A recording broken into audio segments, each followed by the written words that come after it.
Okay. We'll get started. I'll talk for a bit, and then I'll take a few questions. Okay. Sạc pin. Đấy, phải sạc pin. Đi. Cái việc sạc pin vừa nãy chơi thì không nhìn, bây giờ kêu. Vừa nãy đừng có chơi nữa. Đây ở Nga đây. Okay, so I can't type and talk very well, so if I go quiet for a minute, that's just because I'm typing something on the whiteboard that I'll talk about afterwards. Okay, so first of all, a debate.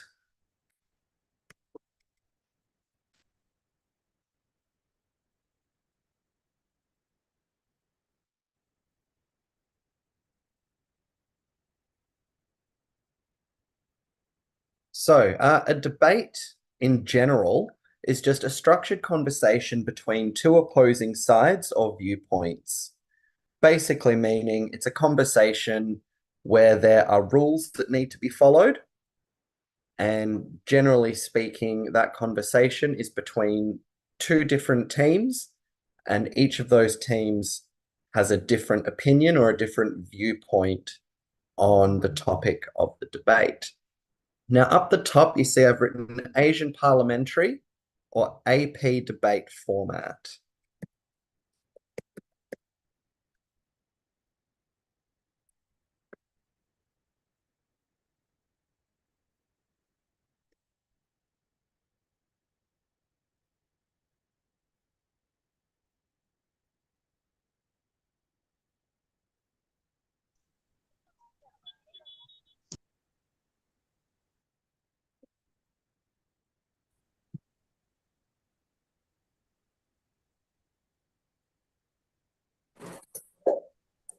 Ủa sao không nghe tiếng gì? Okay, so AP debate or Asian parliamentary debate is a certain format or a type of debate. And the reason we're focusing on this one is because it's most commonly used in debating competitions around the world, pretty much. So AP debate is a format that features two teams, and those teams can have usually between 3 to 5 members. So the debate itself only requires three members per team to participate, and each team can have up to 2 reserves. And those reserves, they're usually sitting in the audience while the debate takes place, and they'll usually be taking a few subtle notes so that moving forward in the competition, the teams can have a better idea of the opponents they'll be facing. So if you're in the debate, you're actively participating, coming up with arguments, finding evidence to support your case, all of that goodness. And the reserves, they don't participate in the debate, but they help their team out wherever they can if they've not been rostered into the debate. Thomas, do you have a question?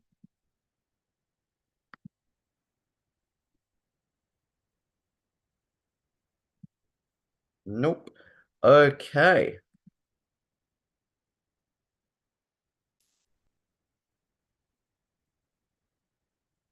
So we mentioned that AP debate, or that debate is a structured conversation between two teams. And so when we talk about structured conversation and that there are rules, there are certain rules, certain limitations put on speakers, and I'll go ahead and list all of the important ones now.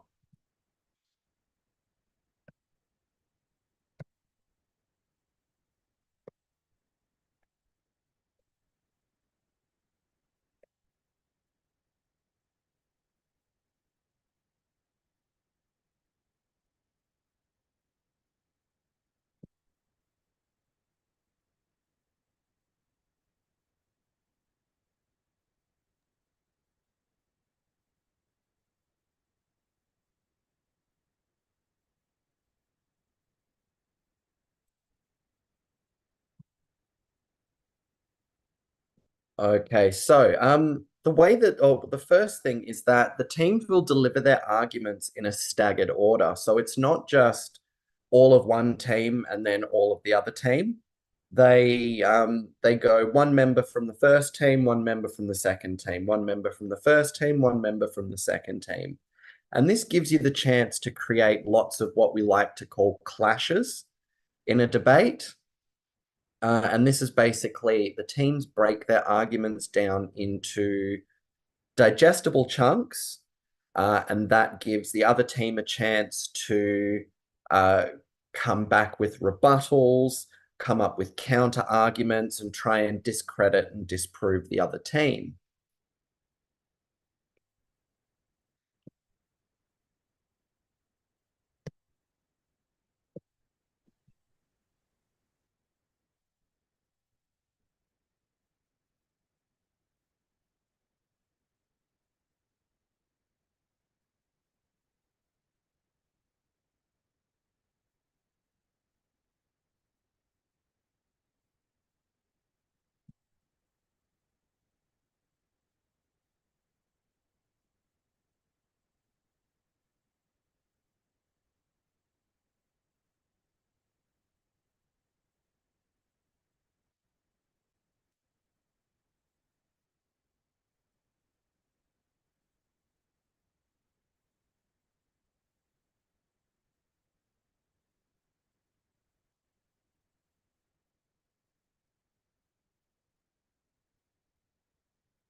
Okay, so the two teams, generally speaking, we've got the proposition team, which may also be known as the affirmative team or the government.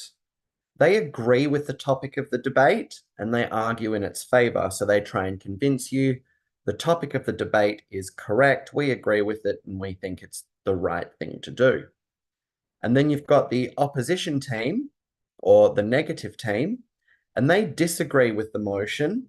They argue against it, and the way that they do that, we'll go into it in a little bit more detail later, is they try and shift the definition of the topic of the debate. Because as we know with language, there are multiple ways that we can understand things that people say to us. And so if you can change people's understanding of the topic of the debate, you can completely shift their understanding and their belief of it. So we'll go into detail about that more often a bit later. Give me just one moment. So I'm going through several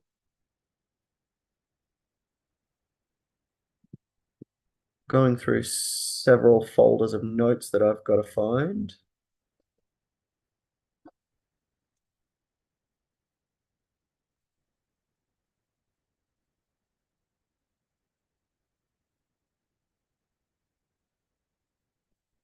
Okay. Now, this next bit comes from a fantastic question I got asked in this morning's session.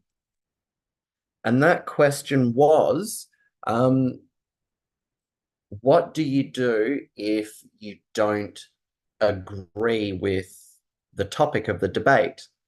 And I'll type the answer out to that, and then I'll talk about it, then I'll take a few questions. So don't worry, Thomas, I do see you there.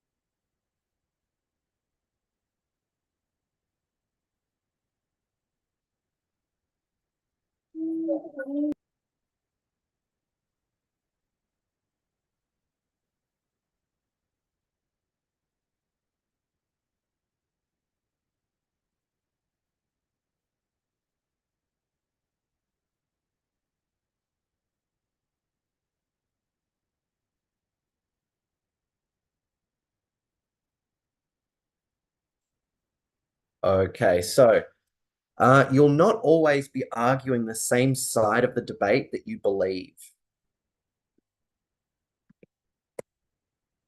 Sometimes you will have to do research, create arguments, and defend a point of view that you personally do not share. And so the point of this is, sorry, I should say, the point of a debate is not actually to convince the judges and everybody in the audience that your point of view is right. Really, what you're showing the judges and showing everybody is how well you can think critically, work as a team, develop an argument for a point of view, even if you don't share it personally. So yeah, so even if you are even if you are having to defend a viewpoint that you don't believe, it's just for the debate, and you just have to do the work, develop the arguments, and develop the case.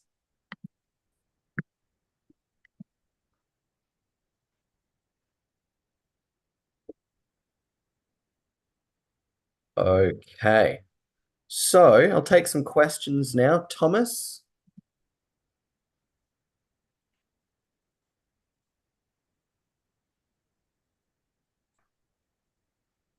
do you? Yep, there Hi, you are. Fred. I chat you. Pardon?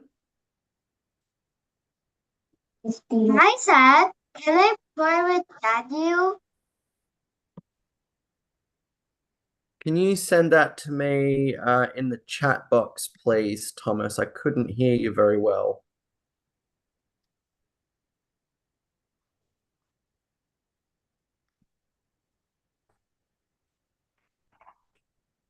Okay. So the next thing,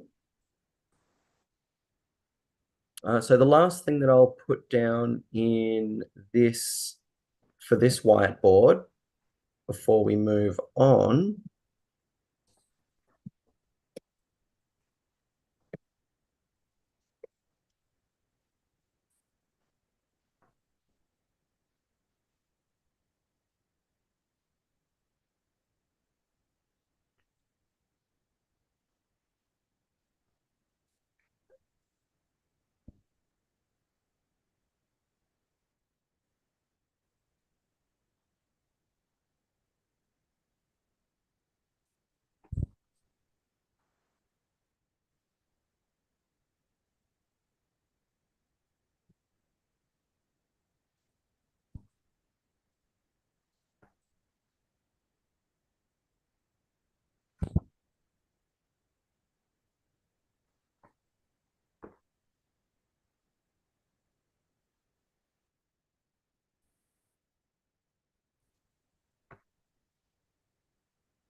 Okay, so when we're having an AP debate, the order of the events will go. So we see here from 1 to 8, the first 6 speeches, they alternate. They go the first speaker for the proposition, first speaker for the opposition, second speaker for the proposition, second speaker for the opposition, so on and so forth. But then we get down to number 7 and number 8, and we see that the orders have been flipped. So the opposition will deliver their reply speech first, and then the proposition will deliver their reply speech last. So these are the two sections or the two parts of a debate. And that first part is called the substantive speeches.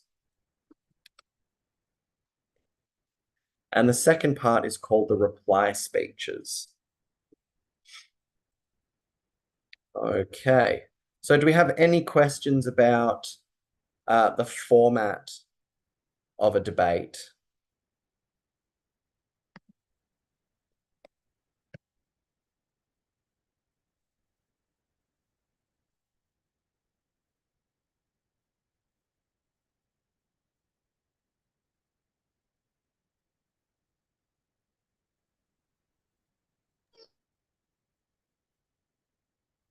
Okay.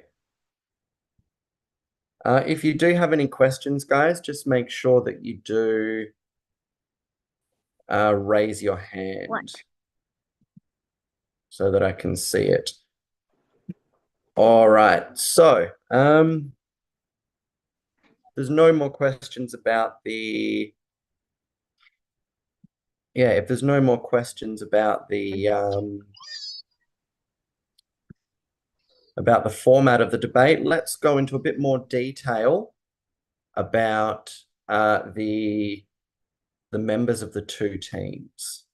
Give me a moment just to get this set up.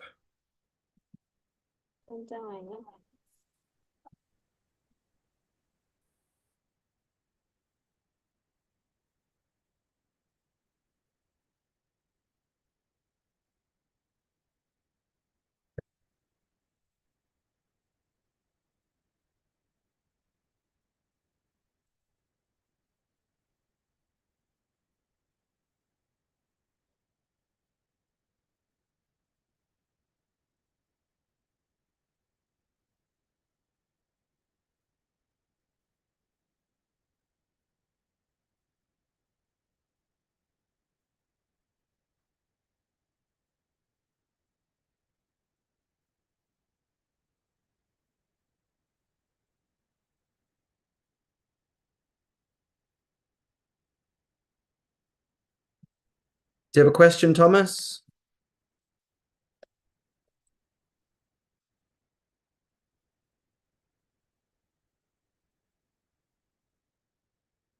Okay.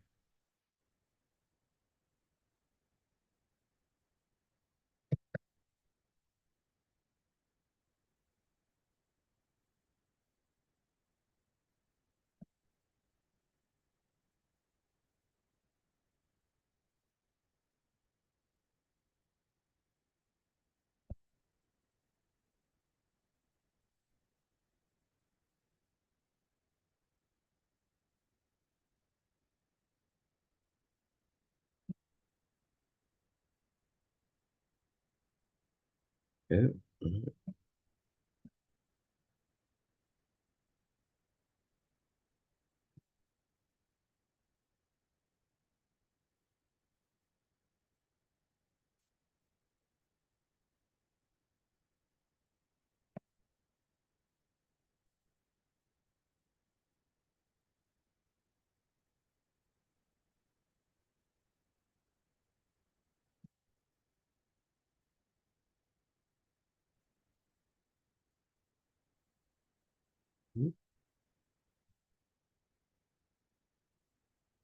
Okay, so we have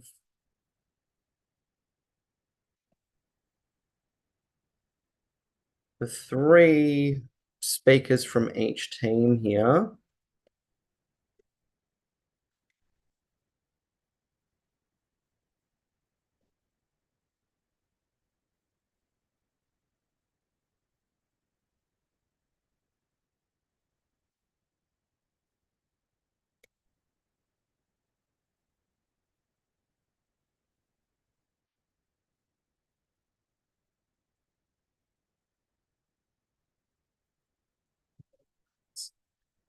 So this first section of the debate is where the speakers will deliver their substantive speeches.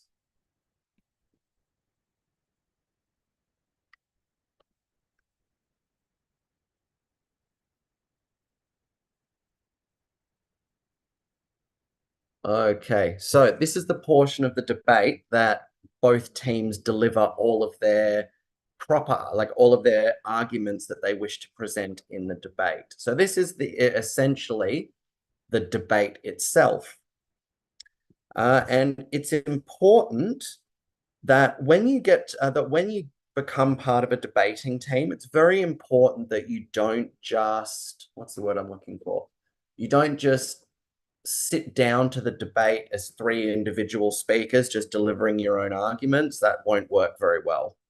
What you need to do is work with your teammates, and you need to fulfill your role on the team. And so those 6 roles what we're going to talk about now. So both teams actually have fairly similar jobs to each other.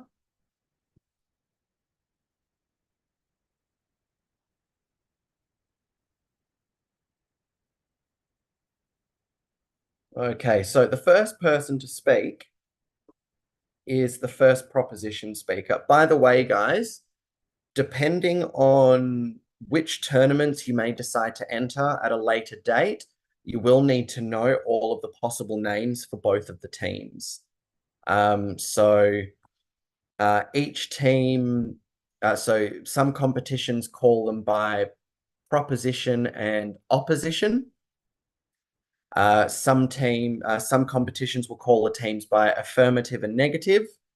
And in some instances, some competitions may call the affirmative team, they may call it the government, and they may call the opposition team will just stay the opposition. But you need to know all of those different ways that the teams are called so that you always know which side of the debate you're representing. So first up, we have our first proposition speaker.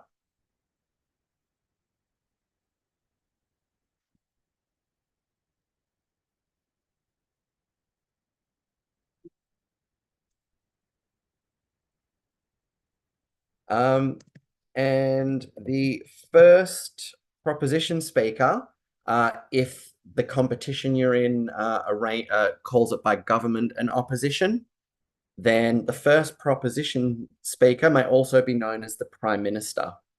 So if you think about it like a parliamentary debate where the government are debating about new laws to put on the books if they need them, it's the Prime Minister that will usually always prescribe the new law, or they will prescribe the motion.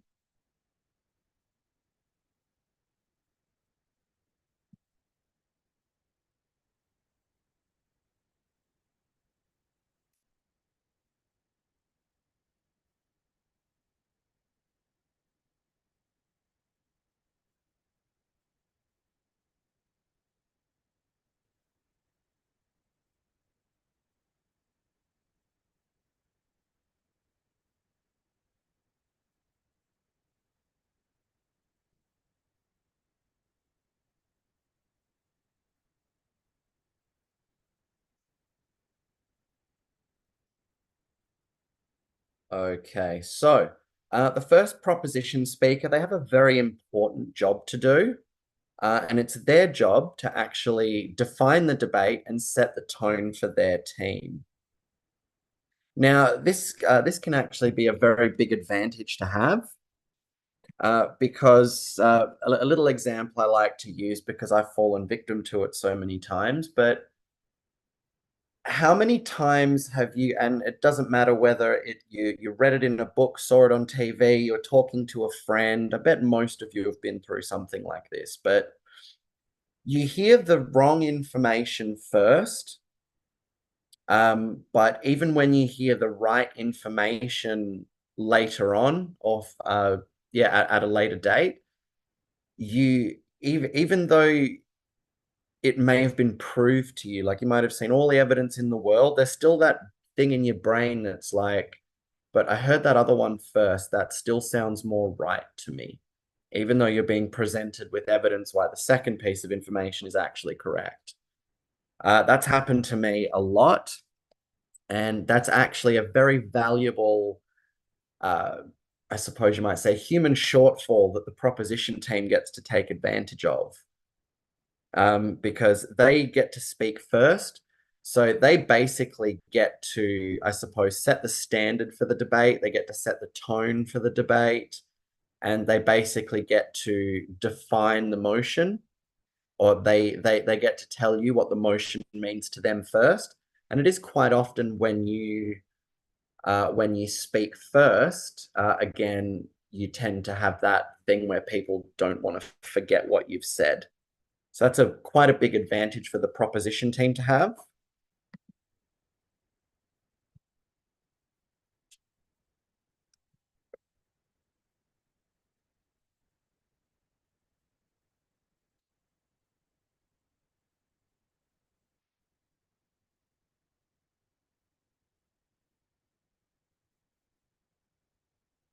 So it's the first proposition speaker's job basically to introduce the team's most important arguments.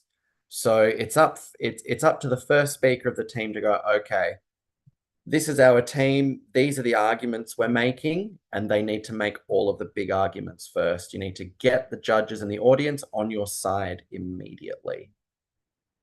Next, we come to the first opposition speaker.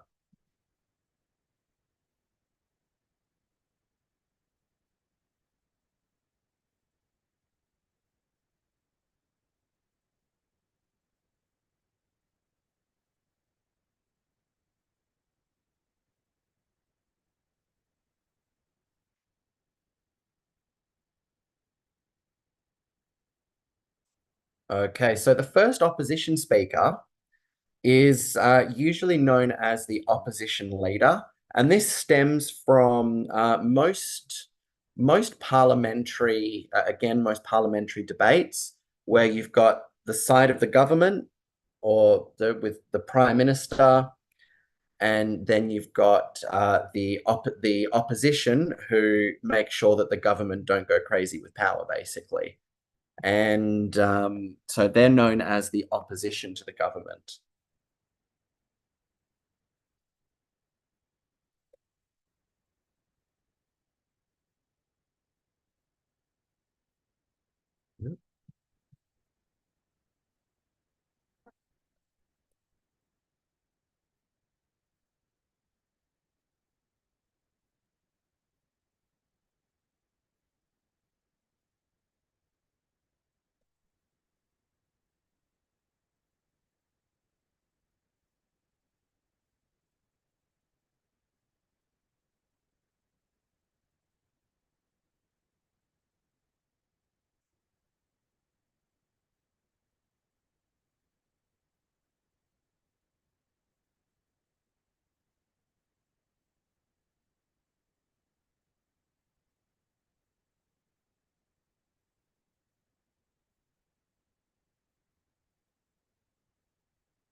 Okay, so the opposition leader or the first opposition speaker. So their job is equally important as the first proposition speaker, because in fact, you might even consider it slightly more important because it is the opposition leader's job to redefine the debate in a more positive light for the opposition team. So what that means is they have, and they do that by doing two things. Number one, they try to prove that the arguments made by the proposition speaker, that they're not right. They need to try and disprove them, discredit them, make them look weak and ineffective, essentially.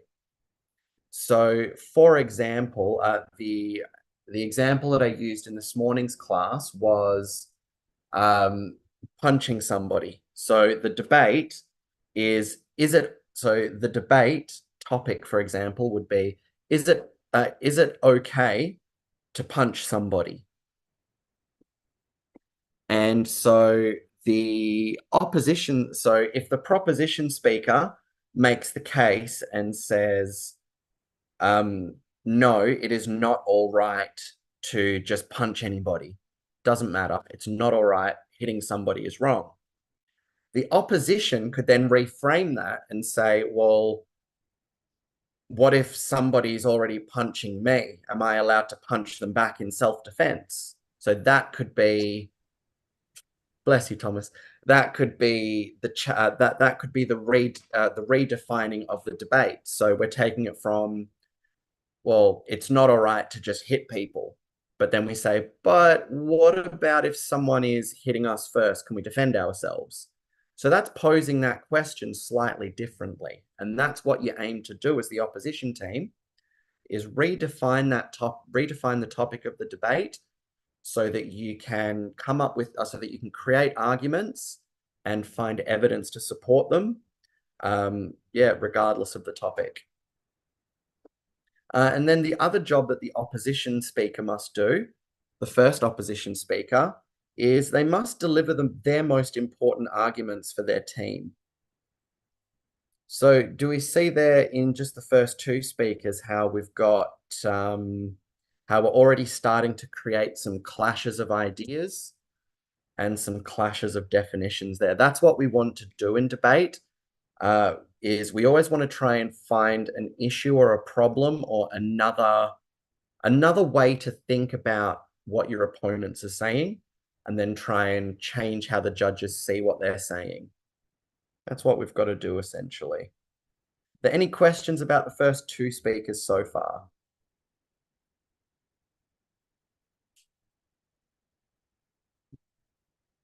Very good. I'll take that as a no. So we move on to the second proposition speaker.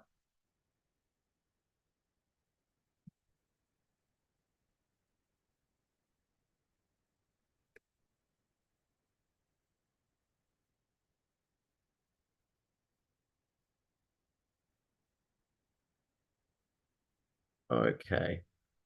So second proposition speaker is also known as the Deputy Prime Minister.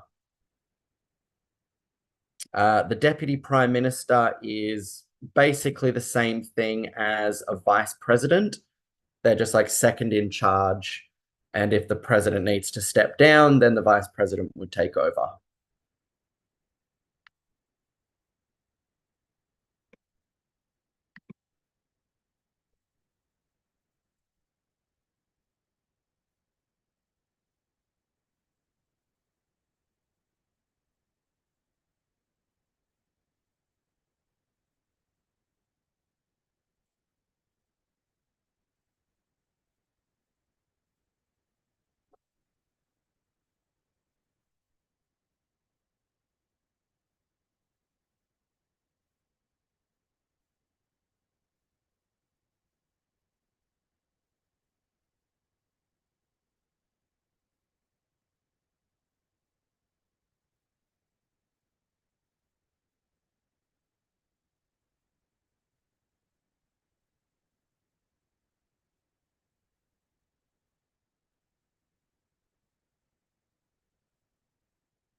Okay, so it's the job of the Deputy Prime Minister or the second proposition speaker to get the debate back on track for the proposition team. So we heard from the Prime Minister first, who laid the groundwork.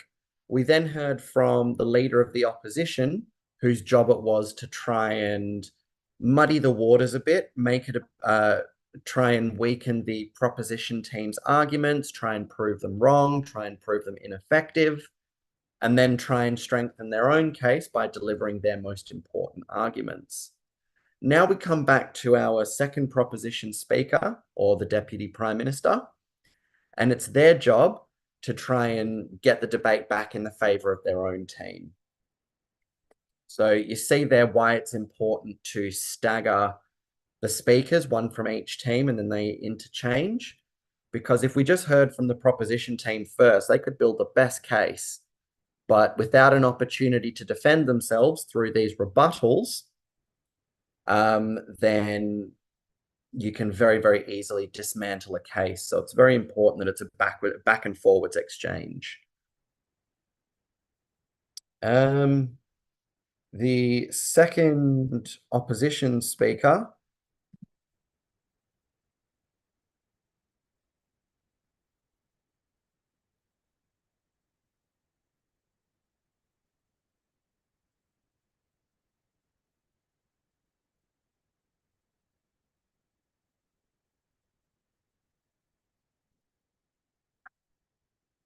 Sorry, just having an argument with my mouse here. Don't mind me.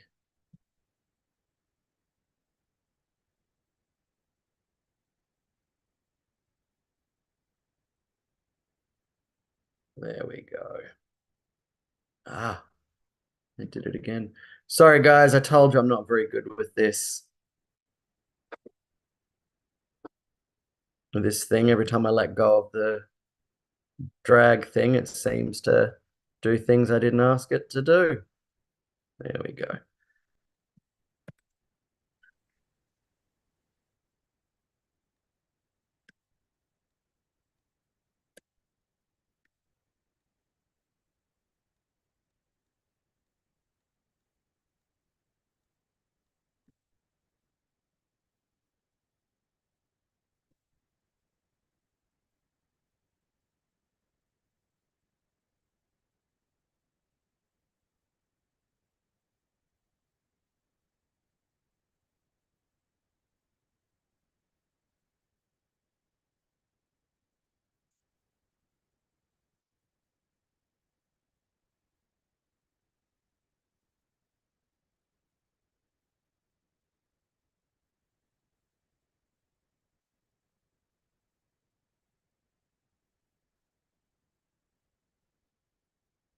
Okay, so the second opposition speaker, also known as the deputy opposition leader, it's their job to once again try and get the debate back on track for their teams. They've got to try and convince the judges and the audience to swing back in favor of the opposition team and their point of view. And they do this much the same way as the deputy prime minister. They rebut the arguments made by the deputy prime minister, try and offer counter arguments to it. I should probably explain that too. So a rebuttal in a debate is your answer to, a rebuttal is your answer to an argument posed by the other team. So if they make their points good and strong, your job is then to rebut those arguments and try and find weak spots in them so that the judges and the audience don't believe in them, basically. You've got to try and find problems with their audience, with their arguments. Excuse me. And then you've got to strengthen your own team's position by delivering the rest of your arguments. Oh, excuse me. And now we move on to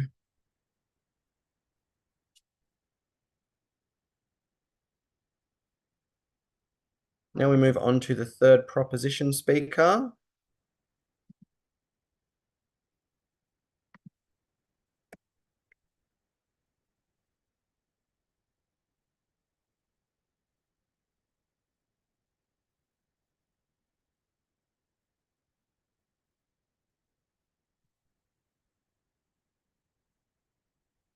Okay, and our third speakers, I don't know why yet, but I've got to find this answer out for the other class and then I'll tell you guys. But I haven't yet discovered why they call the third speaker the whip. So we've got the government whip and then we've also got the opposition whip.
Okay, so we have the third proposition speaker, also known as the government whip.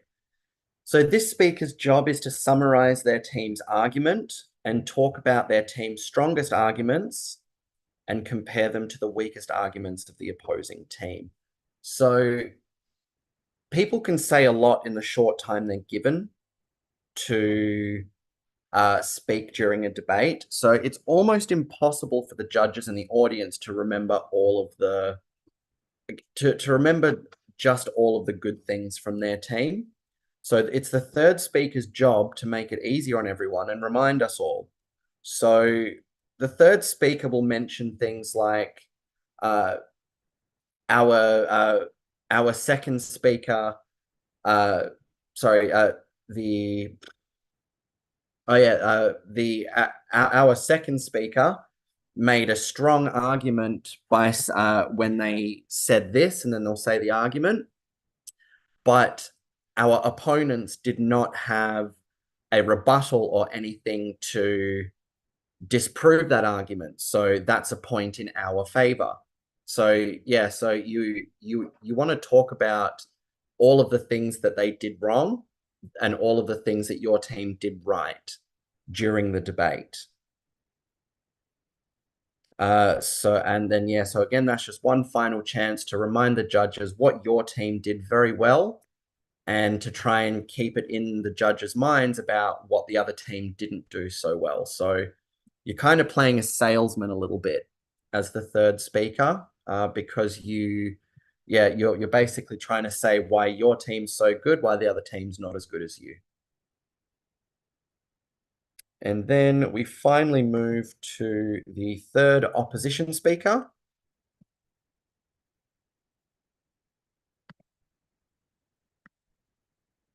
Or also known as the opposition whip.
All right. So the important thing to note about both of the third speakers is that neither of the third speakers may introduce a new argument, but they are allowed to introduce new evidence and new examples to help further strengthen arguments that their first two speakers have already made. And that probably is the most important thing is that, so you can't make any new arguments to make your team's case bigger, but again, you can introduce more evidence to prove the points that your team have already made. So yeah, so they are the roles of the 6 debaters in any debate. Do we have any questions about this before we move into the reply speech portion?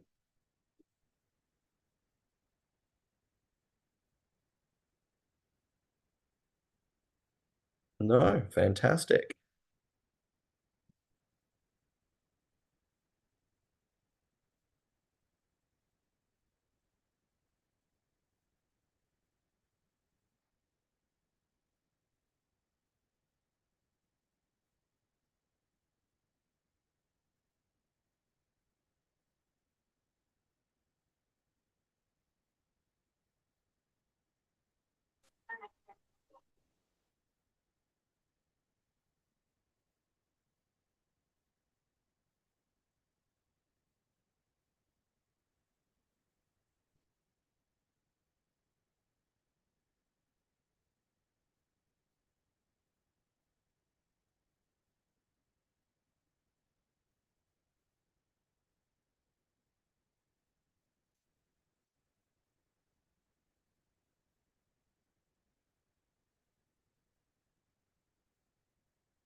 I just got a few notes here too.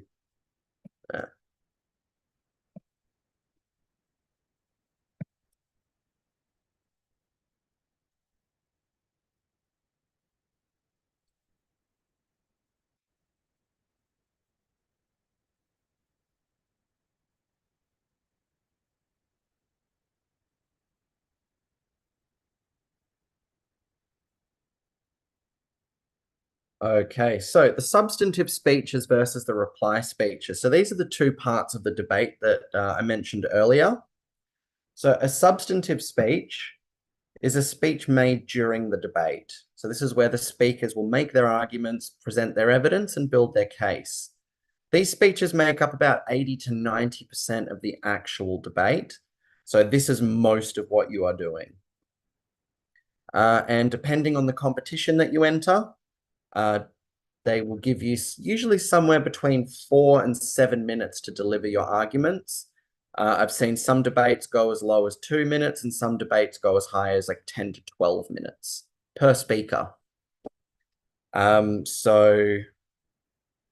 it may sound like a lot, but once you actually start writing your arguments and you're trying to make sure you leave time for rebuttals against the other team and all of the other things you've got to do, that time actually flies by very quickly. So yeah, always make sure that you are prepared with some talking points. Okay. Now we move on to the other speech involved in a debate, which is the reply speech.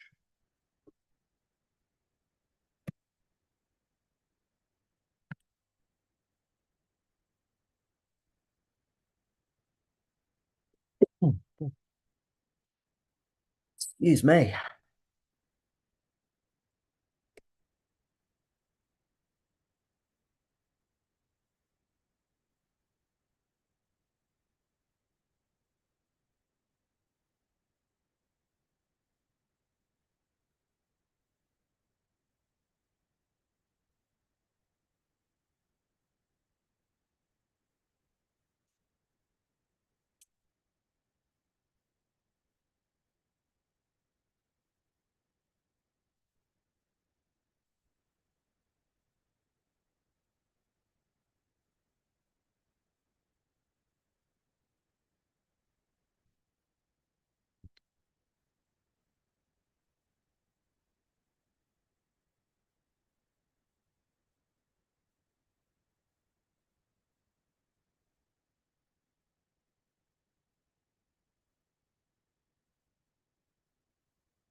Okay, so a reply speech is each team's chance to present their interpretation of how the debate went overall.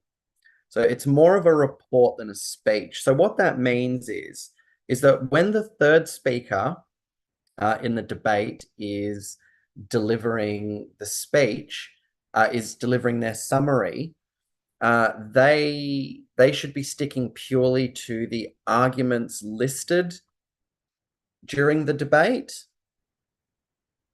So our opposing team, for example, our opposing team said, made this argument, made this claim, and supported it with this evidence. However, our team counter-argued and insert argument here, and then our evidence, so the evidence that we used in this argument shows that this argument made by our opposing team is not necessarily like it's old, it's out of date, it doesn't apply anymore. You're just trying to find a reason as to why that argument shouldn't count, but within the confines of the debate. However, during the reply speech, you're allowed to speak a lot more like you're delivering a report. So you can talk about more specific things. So for example, in the reply speech, it might be, the other team tried to, sorry,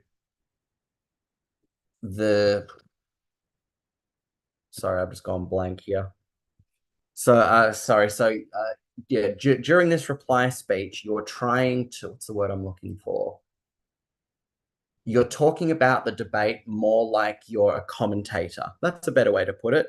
You know how when you watch a soccer match and you've got the commentators talking about the match going on, that's kind of how you would, that's kind of how you would deliver this reply speech. So, for example,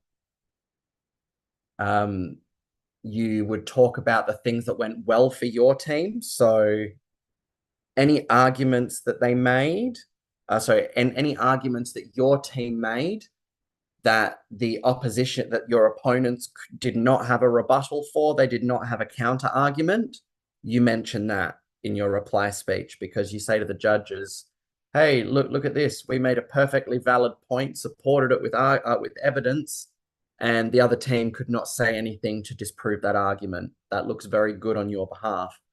Or if you might say the other way around, the other team made an argument, but the other team made an argument, but we instantly had a rebuttal to negate that argument. So that's a good point for us.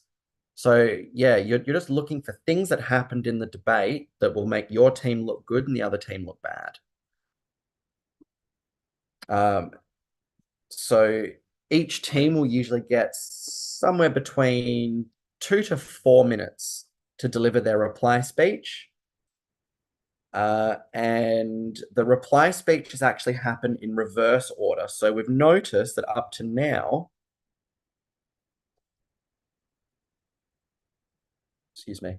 you've noticed up to now, it's always gone first proposition speaker, then opposition speaker. Proposition first, opposition second. But when we get to the reply speeches, we do it in reverse order. So the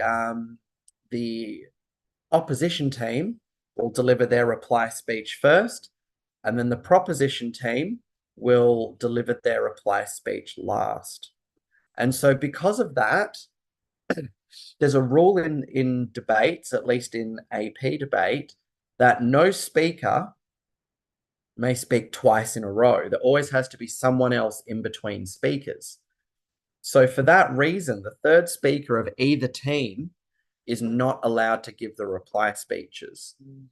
So it either has to be the first or the second member of the team that will give the reply speech.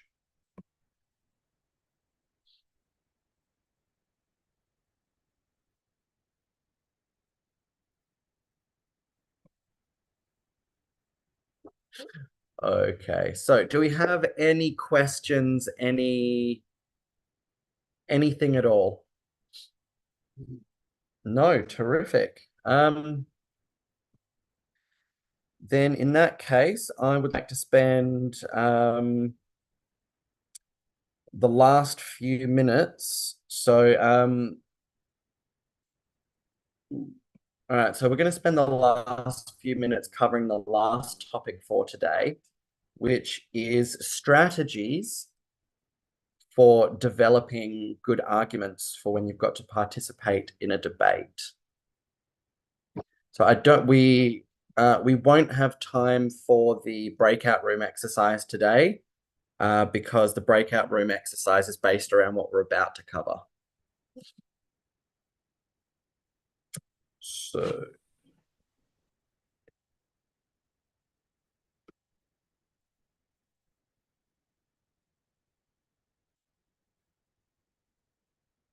So this one, we can open it up for suggestions from students if you'd like to participate as well, if you'd like to contribute an answer. So these are all just different strategies that you can use to, or different things you can do to make sure you're as prepared as possible. Ken.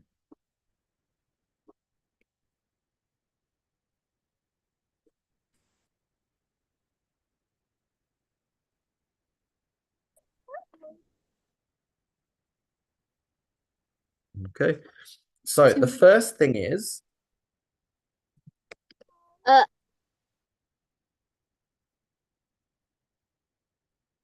Seems like Ken is having connecting issue.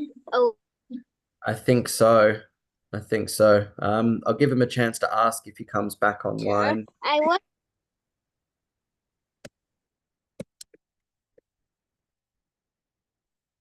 my battery is running. Ah,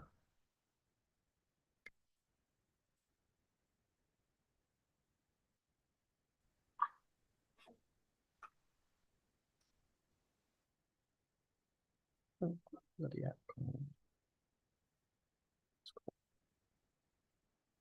What do you say? Just couldn't remember the name of one of the apps that I was typing in here. So the first thing is work out a way to keep in touch with your teammates.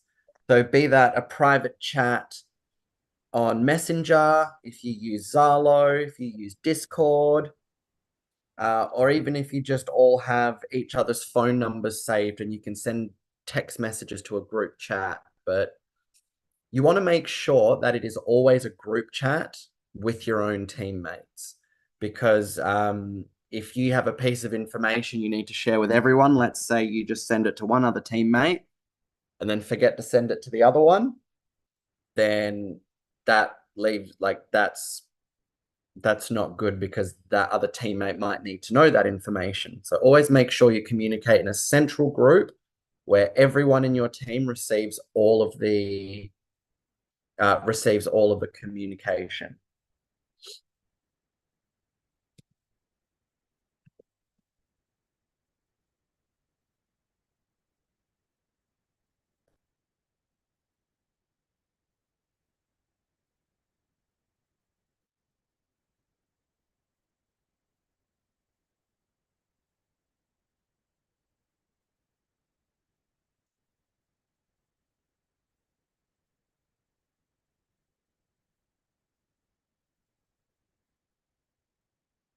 So number 2 is to hold some mutually agreed on team meetings. So mutually agreed on means that before the meeting has taken place, every member of the team has said, yes, I can attend this meeting at this time. Because again, if one team member cannot attend, even if you give them notes, still ideas, lines of conversation that have taken place, that every team member should be there for, because something someone says may just spark an idea in another teammate. You bounce ideas off of each other. And yeah. So number 3.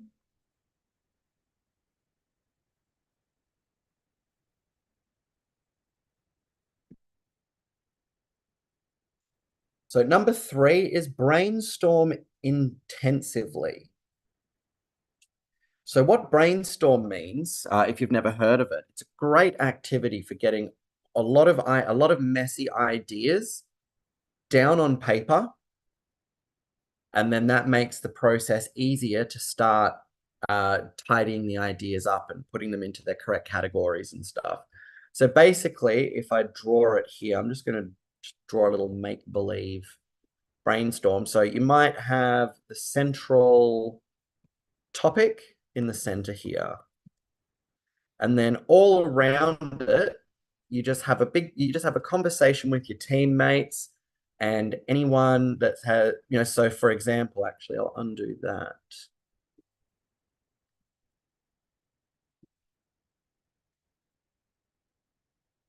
So the example is the topic is technology. So to brainstorm, basically any ideas you have about this idea here, technology, you write them down on the paper. So I might say, okay, so computers,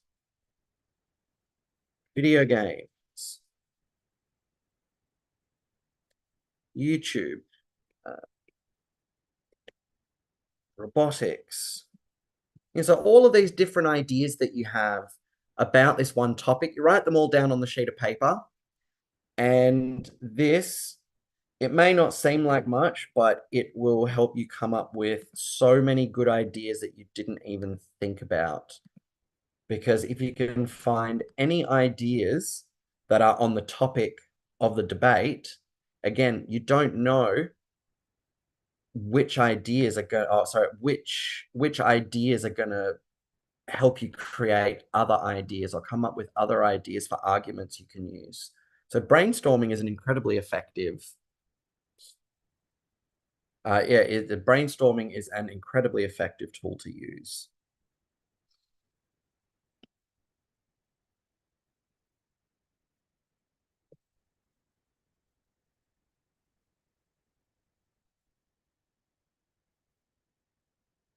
So number 4 is decide upon a team line. Now that's an important, this is going to be an important idea once you get more confident with your debating. So a team line is basically like, what is the line of logic that your team is going to use to win this debate? So I suppose you could also look at the team line as, how does your team plan to present your idea of the topic of the debate? So, for example, if we go back to the topic that I was using before as an example, punching people. Now, if we were to think about one possible team line to take, and we're just thinking of different ideas here, we're not thinking about, again, like, do I agree with this or do I disagree with this? We're just trying to think of examples for our side of the debate. So, so for example, a team line would be, one team line could possibly be,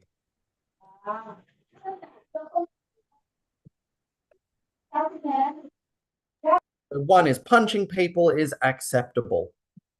I don't personally believe that. I don't think you should just be able to walk up to somebody and punch them one. I think that's quite mean. That's quite bad.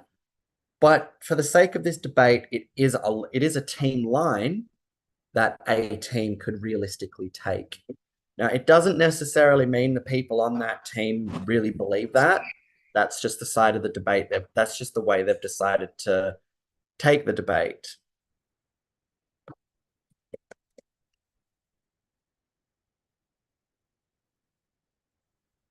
So another one is punching people is not acceptable at all. So yeah, so we've got one that says, yeah, it's okay, you can just punch anybody at any time. You've got another possible line that you could take. Punching people is not acceptable at all, regardless of the circumstances. And number 3,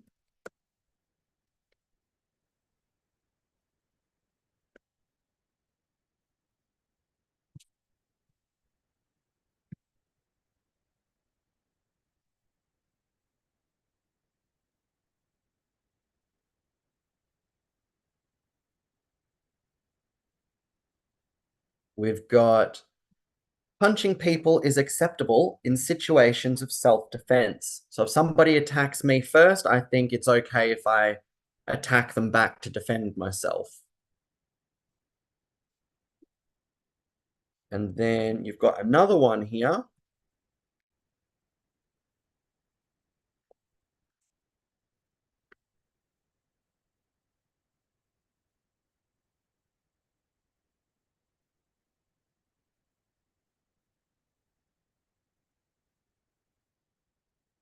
So we've got another one here. Punching people is acceptable if it is in a combat sport situation. So, for example, if you study boxing or karate or any one of these striking martial arts, if you study it and you compete and you have to go do your belt gradings to go up to the next level, things like that. Some people think it's acceptable to punch people in those situations. So you see how we've got four, I would say, completely different points of view there, all surrounding the same topic, which is punching people. So this is the beginning stage of starting to form your team's arguments, really, because first of all, you need to decide as a team, like, first of all, are you supposed to be opposing or are you supposed to be agreeing with this motion? With this topic. Number two, what's your reasoning for agreeing or disagreeing with it? So this is where this comes in, our team line. So then from here, we might pick one of these team lines.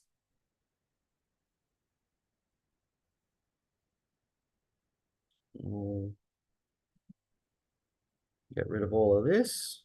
So I've got more room again.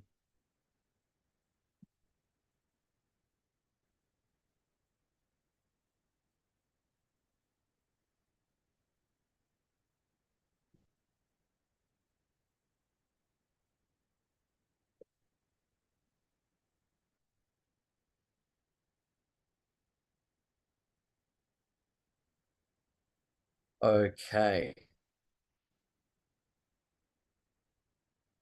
So here, number 5, we're back to the brainstorming. And we have brainstorm ideas for arguments that defend your team line.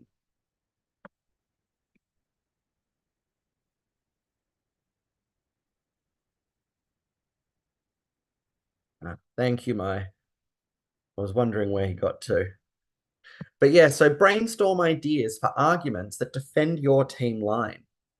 So once you've decided, so for example, my team, I'm just going to pick one here. So I'm on the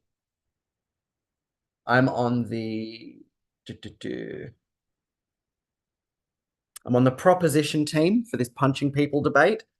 And my team line is going to be, it is appropriate to punch somebody in a situation of self-defense.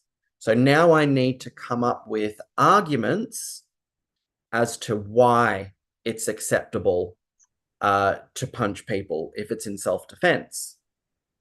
So, for example, I might start thinking along the lines of, well, if I don't defend myself, they might hurt me very severely, might put me in hospital, something like that, and I don't want to go to the hospital. That's a good reason. Another one is because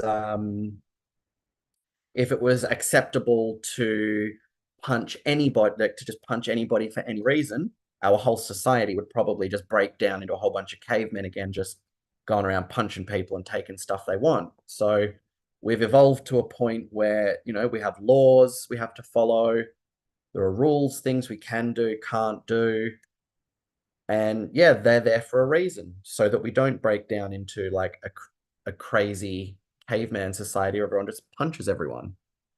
So I'm starting to think of reasons now, ideas for arguments that can defend my team line of it's okay to punch people if it's in a self-defense situation.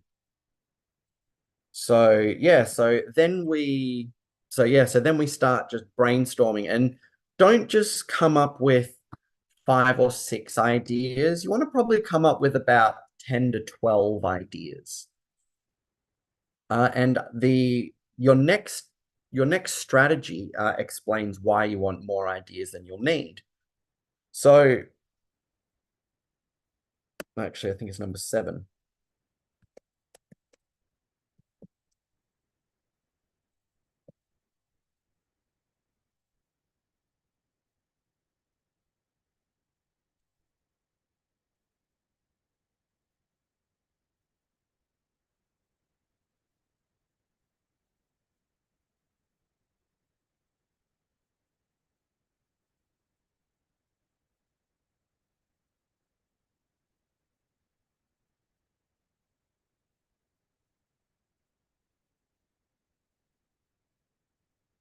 Okay, so next we want to distribute the arguments to our teammates. It's number 7 that explains number 5.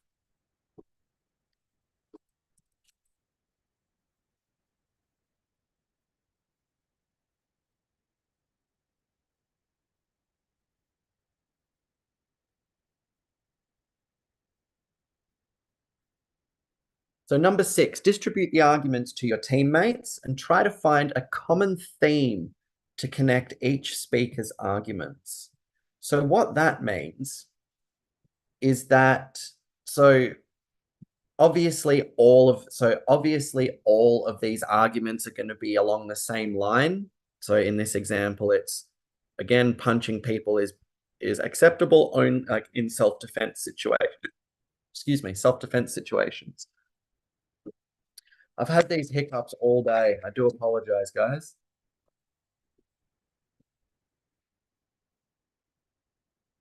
So what I mean by that is if I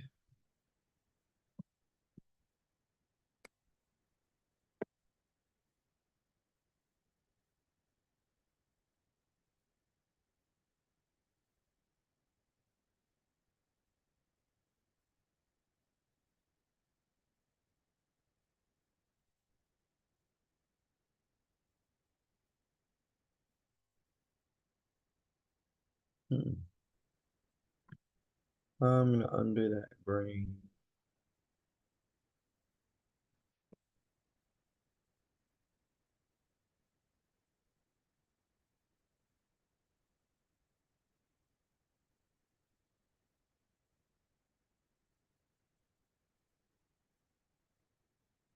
Apologize, guys. I'm drawing a blank here. I'm trying to think of a good example of like a common thread of logic to connect a bunch of arguments together. I'm trying to think of a nice, simple.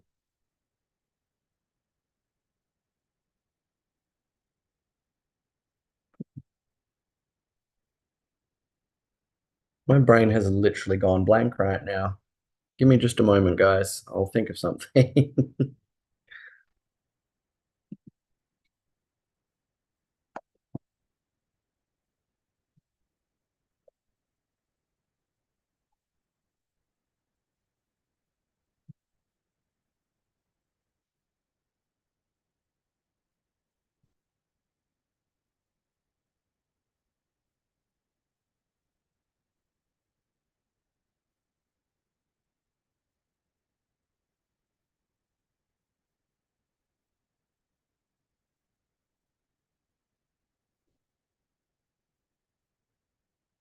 I'm really drawing a blank right now. I'll make sure to post an example in the Zalo group when I can think of one properly.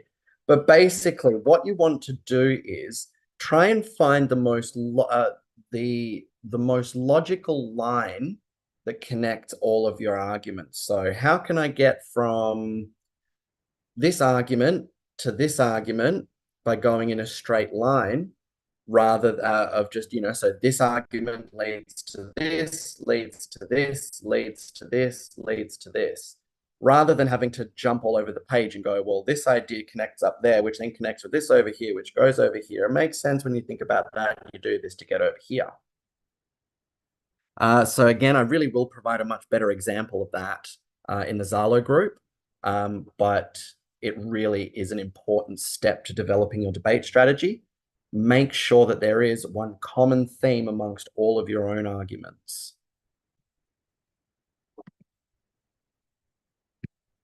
Okay, this is the one where number 5 makes sense.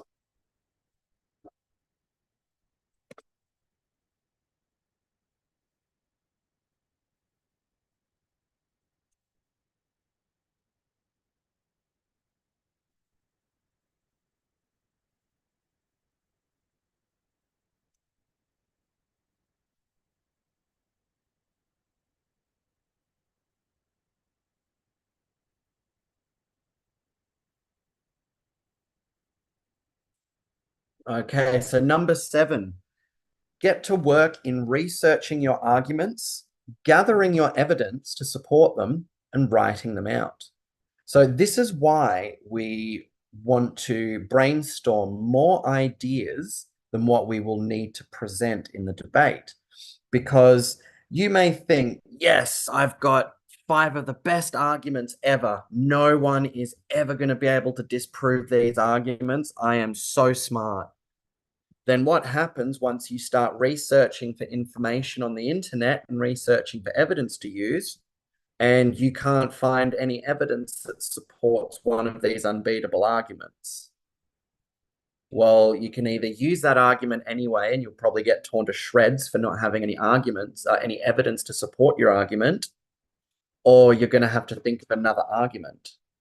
And the reason we want to do that before we start researching is because once you start researching, then you're in the thick of your preparation. Like, you're really into the hard work. And if anything pops up that, that stresses you out, or, oh my gosh, like I've got to think of a new argument now, or, oh no, what am I going to do? That can send you down into this spiral of, oh my gosh, like what am I going to do? Can't find any evidence. Need another argument. Got to think of the argument. Can't think of the argument. What am I going to do? But while you're calm and collected, if you and your team think of, all of these 12 to 15 different arguments, you each get given, say, 5, 6 arguments apiece. Well, actually, it's really only the first two speakers that need them. So, so if each speaker has somewhere between 6 to 8 arguments to choose from in the list, the stress is gone. So if I go through my list of arguments and go, oh, easy, these first 5 arguments, I found all the these first 2 or 3 arguments, I found all the evidence I need. This is all good evidence. I can rely on it. It's going to do well. Boom. I can just write my arguments out and my part of the debate is done. Or, if you can't find evidence for one of the arguments, you go, oh, well, I can't find evidence for that. Well, I've got this other one here. No stress, because you've already got your contingency plan mapped out. So yeah, so really, I really want to emphasize that, because in the past, the two most common things I find with young debaters, and don't worry, this is a skill that you need to practice and develop. But the 2 things I find most common about young debaters, number 1, they don't prepare enough arguments. And number 2, they don't do the research to find the evidence to support their arguments. And so if you can just avoid those problems, that is probably 60% of the reason why people lose debates. Lack of preparation and not enough ideas. So if you get all that stuff out of the way early, all you've got to do is the easy stuff, is just writing out based on the research you found. So again, I stress, come up with way more arguments than you'll need. That way you're preparing yourself should the worst occur. Thank you very much. Chao. It is arguments. It's not meant to be agreements. All right. Let's just pretend I spelt that right.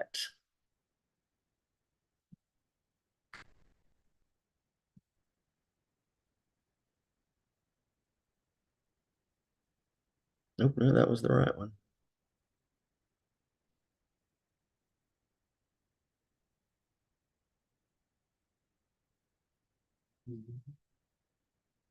I'm going mental here. Either way. So yeah, so get to work researching your arguments, gather your evidence to support them, and write them out.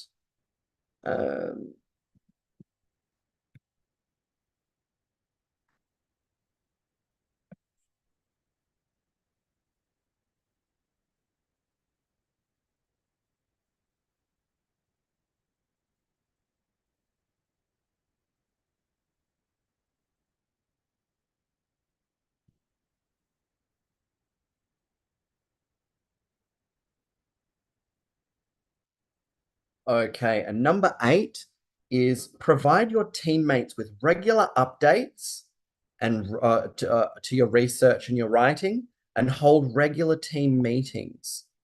So keep it. So again, debating, at least the AP format, is very much a team sport. So if you're not communicating with your teammates, even the slightest even the slightest change to one of your arguments. So let's say in the last team meeting, you decide to write arguments 1, 2, and 3 for your speech. But let's say you can't find any information on argument 3, so you need to add argument 4. So now you've ended up with 1, 2, and 4. So the reason it's important to update your teammates is because if your first speaker introduces you and says, well, our second speaker, Mr. Michael, is going to be talking about arguments 1, 2, and 3, and then you go through your speech and deliver arguments 1, 2, and 4, but you don't mention argument 3, then your first speaker is going to look like he hasn't done his research or he hasn't done his preparation, because they should know what arguments you're going to be delivering. That's why they're telling everyone about it, to get them ready for it. So communicate all of these little updates with your teammates, because what you think might be annoying, silly, or pointless, or just a pain in the bum to your teammates, you're just going to annoy them by telling them this. That could be something that costs you the debate, because so a judge will always score you for the things you do right. They will never penalize you for something you've done wrong. So if you've earned 10 points and you do something wrong, they're not going to turn around and go, whoop, take 2 points off. They're down to 8 points. They'll let you stay at 10 points. You just won't earn any more points for that thing you did wrong. So if you get something wrong and cost your team a point because you didn't communicate that with your other teammates so they could fix it, then yeah, that could be costing you a point, and that point could be the point that allows your team to win the debate. So yeah, really, it's all about communication with your teammates, and it's all about working together to make sure you're all on the same page. And really, that is the be all and end all of debate strategy.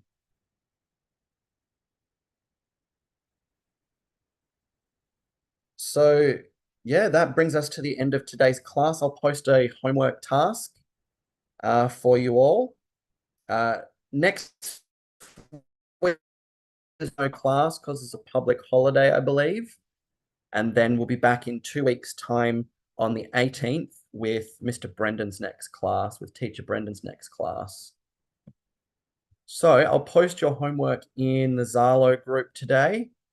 And goodness, I'll see you guys in 3 weeks' time. Goodbye, teacher. Thanks. Goodbye, teacher. You're welcome. Bye-bye, everyone. Bye, teacher. Bye.